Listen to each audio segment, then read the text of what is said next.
Según datos que maneja el Ministerio de la Mujer, 20 de cada 100 mujeres son atacadas por sus parejas. Este es un problema gravísimo que arroja datos escalofriantes y que como sociedad no lo tratamos con la importancia que corresponde.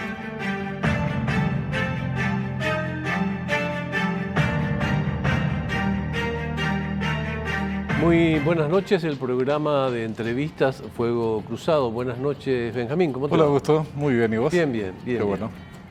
Bueno, un tema denso, diríamos, hoy, ¿verdad? Denso, pero que solamente lo tratamos de manera... ¿cómo episódica. decirlo? Sí, espasmódica, cuando los números explotan y se hace cierta publicidad y después se olvida nuevamente. Tal cual, tal cual. Y fundamentalmente se sepulta, digamos, bajo el peso de una cultura que es bastante difícil de cambiar al respecto.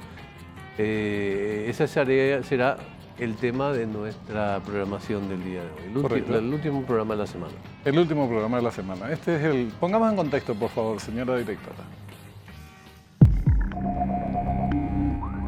Instan a trabajar en prevención de modo a combatir los casos de violencia contra la mujer. Las cifras de feminicidios y agresiones crecen de manera alarmante y evidenciaron una vez más las desigualdades durante la pandemia. Las estadísticas en su mayoría coinciden en que los autores son hombres que fueron parejas sentimentales de las víctimas. Las leyes para combatir estos hechos existen, pero al parecer no el presupuesto. Y aún si existiera un presupuesto, es un problema mucho más integral de políticas públicas, pero es un problema de procesos educativos, ni siquiera de educación a secas, de procesos educativos que a veces llevan su tiempo. Vamos a la ficha de nuestra invitada del día de hoy. Adelante. Liliana Sayas, abogada, magíster, ex viceministra de Protección de los Derechos de las Mujeres, ex fiscal penal especializada en derechos humanos. Doctora Sayas, ¿cómo le va? Buenas noches, gracias por venir. Muy buenas noches, gracias por la invitación. Doctora, bueno, tenés mucho oficio en la materia, mucho conocimiento. Pareciera que estamos siempre empantanados o casi en el mismo lugar cuando hablamos del problema de la violencia contra la mujer. Los datos asustan. En el mejor de los casos se mantienen y hoy, a mediados de mes, ya tenemos datos superiores a los que fue todo el mes del año anterior. Tiene muchas aristas, indudablemente, como decía Augusto, esta problemática, pero ¿por dónde habría que arrancar si de verdad queremos abordarlo con la mayor rigurosidad y seriedad necesarias? Partimos de la base de que la violencia contra las mujeres subyace tras un fenómeno cultural, social, de un sistema patriarcal dividido en roles desiguales y diferenciados para hombres y para mujeres. Roles asignados a la mujer en el ámbito privado, como ser el rol de cuidado de los hijos, de los padres, de los ancianos, de los enfermos, y el rol del hombre en el sector público, el rol del poder, el rol del proveedor. Y todo esto viene y deviene de una educación desigual, culturalmente aceptada, tolerada, y que todavía no podemos abordarla dentro del proceso educativo que mencionaba Augusto, y de una educación, no solamente una educación a nivel formal en los colegios, en la currícula, sino la educación en la familia, en cómo educamos a nuestros hijos e hijas. Todavía seguimos hablando de la violencia contra las mujeres porque son nuestras hijas, hermanas, madres, pero desconocemos el concepto de derechos humanos, de persona.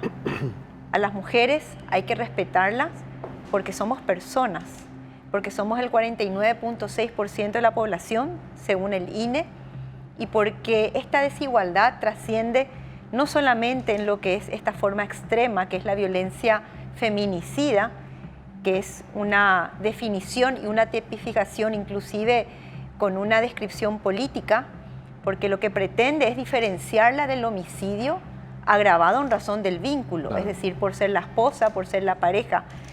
Esto tiene otro mensaje, está establecido como un tipo penal autónomo en el artículo 50 de la Ley 5777 de protección integral a las mujeres contra toda forma de violencia y no se limita solamente al realizado como agresor a la pareja o expareja. Puede ser un desconocido. Y tenemos un caso que desconozco si está siendo investigado como feminicidio, pero que tiene un antecedente inclusive de violencia sexual. Y tenemos que empezar a entender la diferencia entre el homicidio y el feminicidio, no solamente en el resultado, que es la muerte de la mujer de manera violenta, sino en el mensaje que quiere dar el agresor y el por qué decidió sobre la vida como si fuera su propiedad.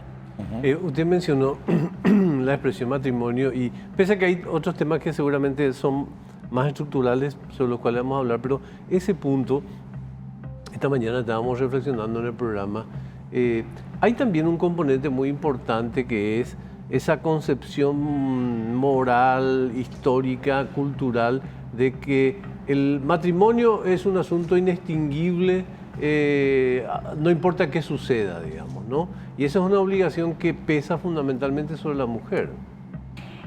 Sí, y sobre todo ese amor romántico, de la manera en cómo hasta la manera de amar es desigual. Ahí ya vemos las primeras desigualdades, cómo se le enseña a amar a la mujer, el rol de la mujer en el ámbito de un matrimonio, sus obligaciones.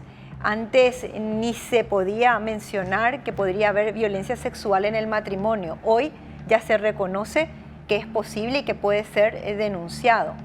Una normativa que fue evolucionando, pero sin embargo una sociedad que aún no se adapta y no absorbe esa evolución de la norma.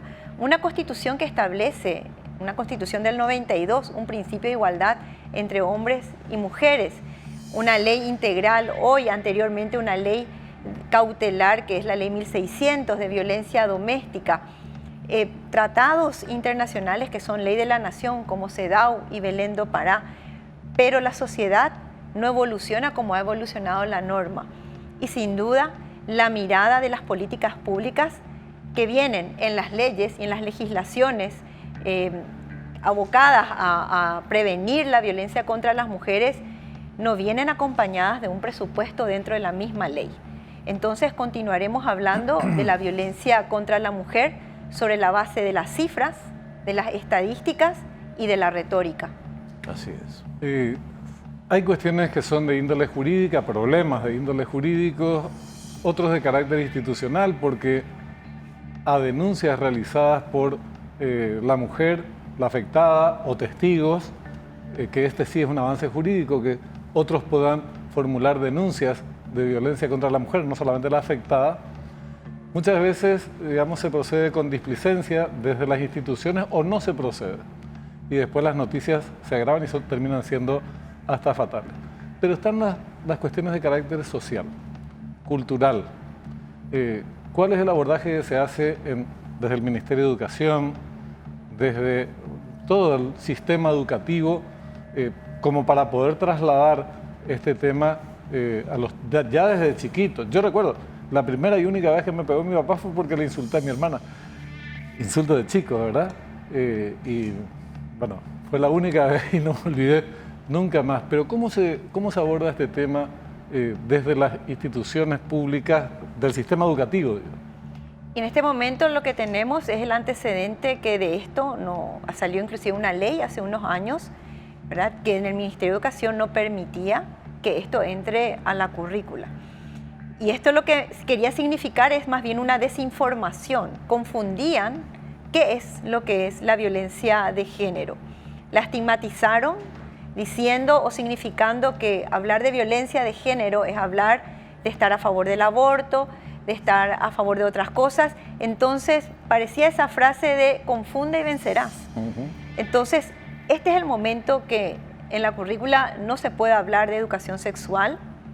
Hay un plan nacional que está de educación para los niños y adolescentes que está siendo evaluado y reevaluado. Sin embargo, según Naciones Unidas, somos el segundo país de la región con más embarazos adolescentes. Hay niñas madres que llegaban a la fiscalía cuando yo era fiscal, pero llegaban a la fiscalía a denunciar violencia intrafamiliar, es decir, a muy temprana edad, en adolescencia, ya eran madres y ya eran víctimas de violencia intrafamiliar.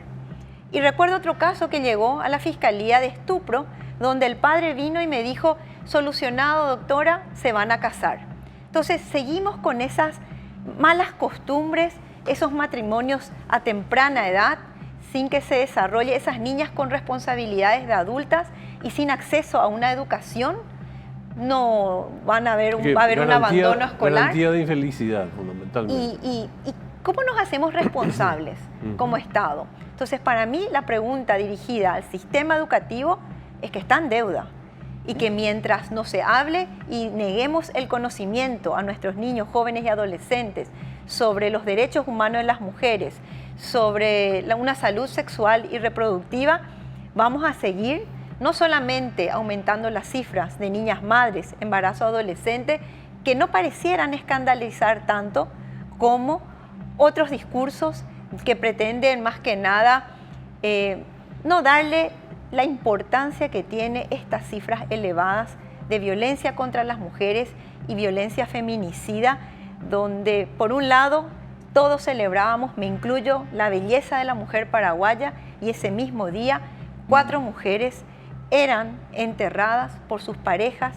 exparejas, se sumaba otra a las 12 horas y ahora la última con características absolutas de lo que es esa violencia feminicida, que lo que pretende es transmitir que el hombre cumplió con el mandato que se le da al hombre de tener como si fuera un territorio, decía Rita Zagato, un territorio de dominio sobre el cuerpo de la mujer.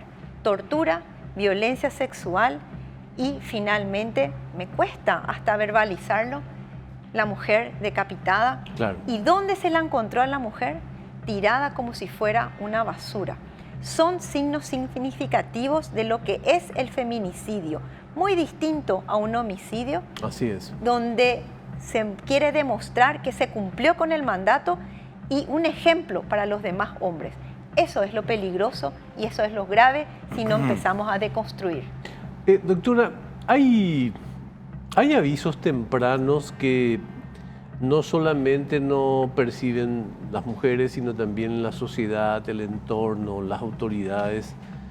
¿Y en qué consisten esos avisos tempranos de que un episodio de violencia empieza a presentarse y puede acabar con la muerte? Son señales de alerta que todos y todas deberíamos conocer. Antes nos hablaba, recién con una modificatoria del Código Penal en lo que hace el tipo penal de violencia intrafamiliar, de una violencia psicológica. Era casi imperceptible, invisible, pero era la que, como la gota que cae sobre la roca, iba sometiendo a la mujer, haciéndola que pierda inclusive su autoestima, su dignidad, tolerando esas amenazas, ¿verdad? Con sacarle a los hijos, esas humillaciones, no servís para nada, ¿qué es lo que vas a hacer? Son agresiones verbales que pueden ser palabra o que puede ser hasta el mismo silencio, el ninguneo que hoy todos conocemos, esa insistencia en inclusive de control. Estos son crímenes y esta violencia son cuestiones que tienen que ver con el control y dominio de la mujer, de manera tal de que creo que fue uno de estos casos del domingo, por llegar más tarde de lo que se debía, decide sobre la vida de la mujer. Por no avisar dónde estaba, todavía escuchamos en la jerga popular, tenés que pedir permiso, tenés que avisar, o los chistes que a mí no me causan gracia, pero los recibimos por medios telemáticos del Lorito Oa. Acá hay una cuestión muy grave que le afecta a la sociedad toda, una sociedad que se precia de ser democrática, que en el preámbulo de la Constitución Nacional reconoce la justicia, la libertad y la dignidad. Sin embargo, por más que la norma establezca la igualdad, seguimos viviendo en la desigualdad y en la discriminación. Y mientras haya desigualdad y discriminación, seguirá el poder ejerciéndose de la única forma que conoce, con violencia. Tenemos que hacer una pausa, doctora, pero a la vuelta vamos a hablar de cuál es la responsabilidad del Estado también. Evidentemente hay una responsabilidad social, pero esto se diluye demasiado cuando hablamos en esos términos. El Estado, cuál es el compromiso que tiene que asumir, que no lo está haciendo, evidentemente a la luz de los resultados. Volvemos enseguida.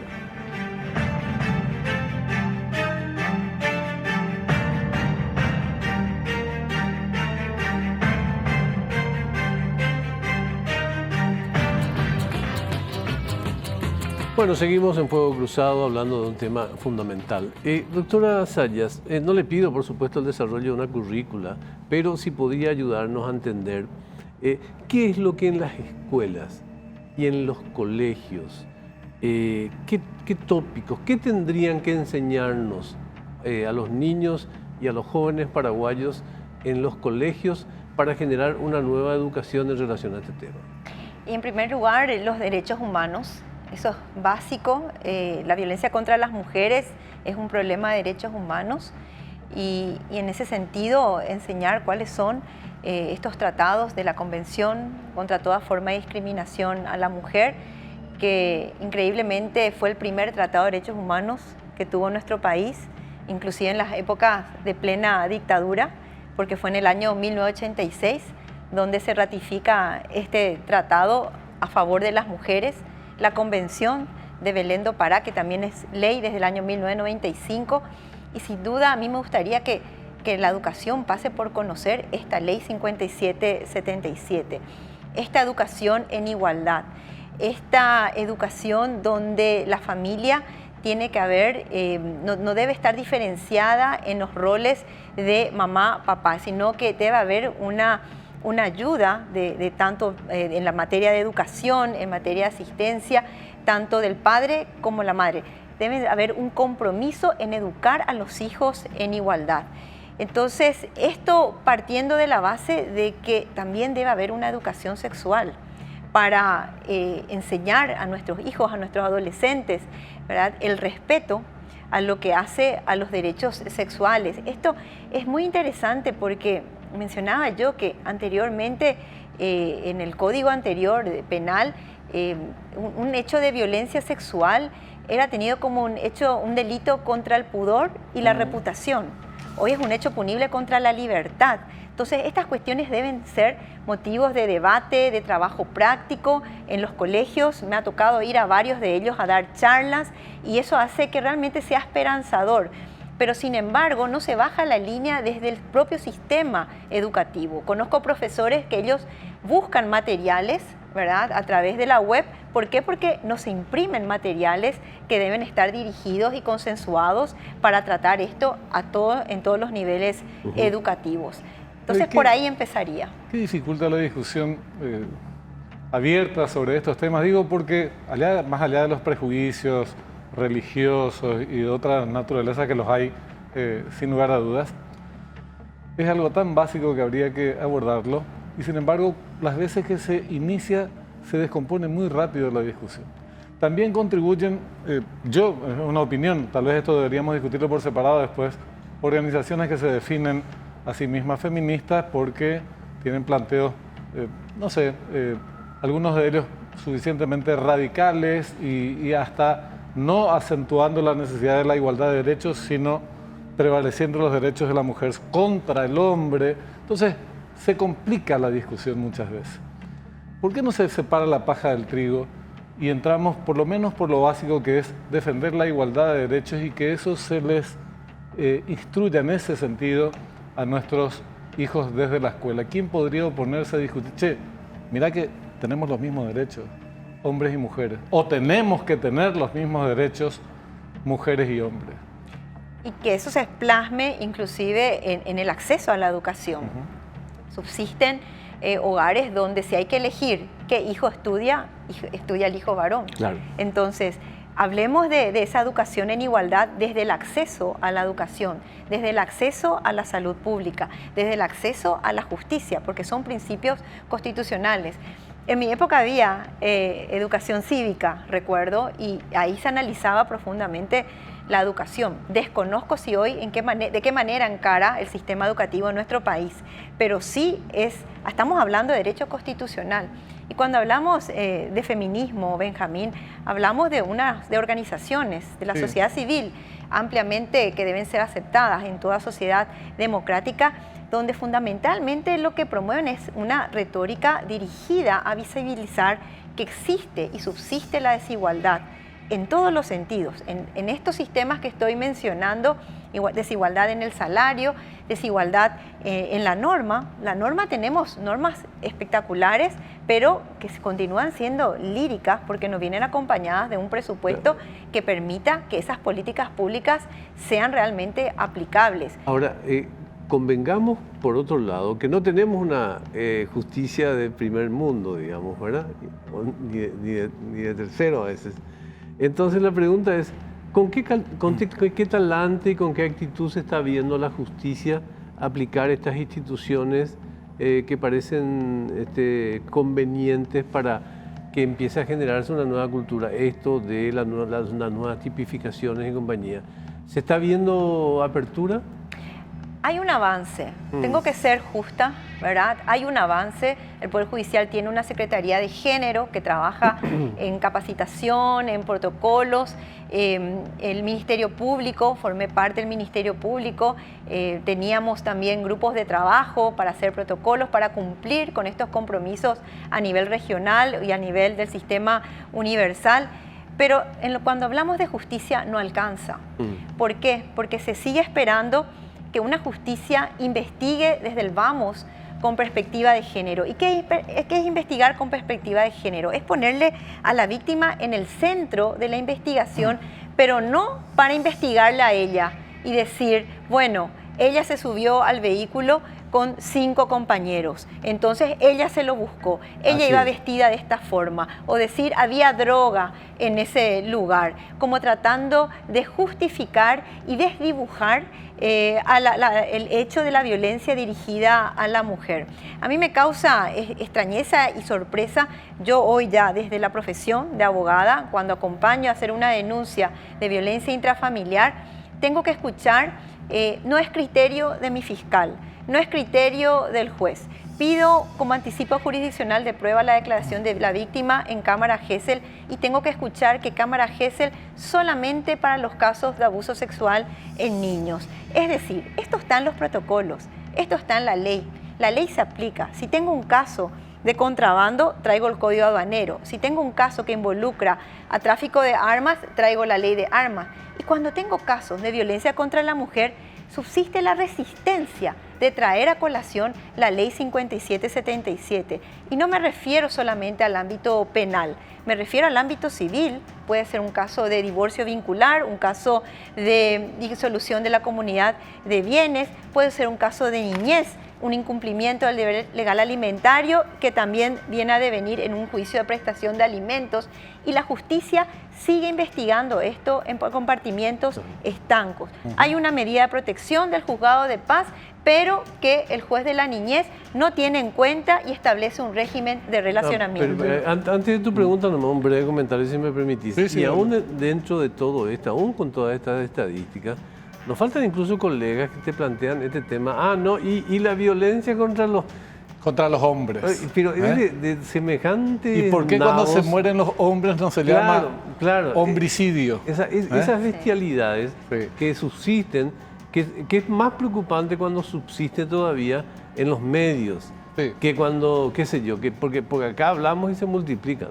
Es un debate importantísimo. Nosotros, yo creo que todavía no estamos ni en el ABC de esa discusión, pero creo que las organizaciones, volviendo al tema del feminismo, no para debatirlo ahora, algunas organizaciones que se definen tales hacen centro en temas urticantes y que no tienen mucha relación con las banderas históricas del feminismo, que son en parte las que vos mencionabas: igualdad de derecho al trabajo, el acceso a la educación y una serie de cuestiones, el acceso a los cargos públicos, que siempre fueron banderas del feminismo, en lucha como organizaciones de mujeres en conjunto con los hombres. Y se distorsionó mucho. El violador eres tú, y casi había que pedir perdón, disculpas por haber nacido con el género masculino, y eso obviamente potenció también las reacciones de los trogloditas, estas que vos estás mencionando. Tal cual. Ahora, hay una cuestión, también pasa por descubrir, voy a ser un poco filosófico, también pasa en este proceso por descubrir al hombre bueno, digamos, ¿verdad? Porque nunca vas a descubrir digamos, las bestias que hay en la manada si no te enfocas en quienes pueden ayudar para cambiar el proceso. Que es sobre la base esta que estabas mencionando, que son las banderas históricas del feminismo. La igualdad de derechos de hombres y mujeres. Las mujeres se organizan como tales porque saben que si no lo hacen no van a conquistar esos derechos. Pero saben que tienen que hacerlo en conjunto también con los hombres o en alianza con los hombres, y ahí se detecta quiénes son los hombres buenos. Yo estoy a favor de esa alianza porque sin duda somos, acabo de decir, la mitad de la población de nuestro país y tenemos que trabajar juntos, hombres y mujeres, para erradicar el flagelo de la violencia dirigida a la mitad de la población del país. Sin duda. Pero hay que... Queda muchísimo por muchísimo. ¿Y cuál es la obligación, la responsabilidad del Estado? Y me pone curioso también saber, por eso se impone volver a invitarla a la doctora, el tema laboral. En el tema, tenés la cuestión laboral, la relación en el mundo laboral, que debe estar cargado también de situaciones que atender en esa relación y en ese balance. Pero se nos fue el tiempo, doctora, así que le agradecemos muchísimo la visita, ¿sí? Muchísimas gracias y sobre todo por tocar un tema que es trascendental para el crecimiento de una sociedad democrática. Muchas gracias. Muy amable. ¿Nos vamos, señor? Nos vamos hasta la próxima semana. No, incluso la próxima semana. El martes. El martes. Hasta el martes. ¿Por qué no nos dejan trabajar? El lunes, y no sé por qué. Vamos a hacer un mitin de protesta. Sí, acá en la vereda nos van a poner el lunes. Bueno, que sigan bien. Cuídense mucho. Sigan ahí, continúen, ya llega enseguida cuenta final.